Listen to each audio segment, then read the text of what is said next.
friend we have in Jesus, all our sins and griefs to bear.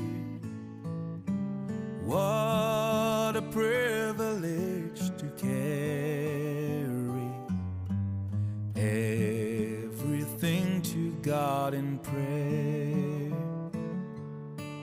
Oh, what peace we often forfeit.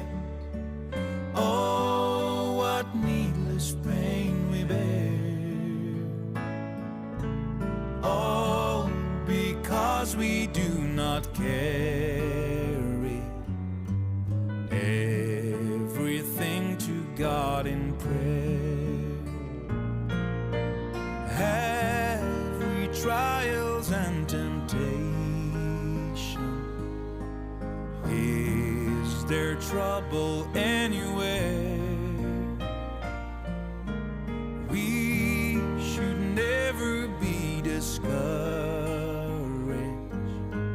Take it to the Lord in prayer. Can we find a friend so fair?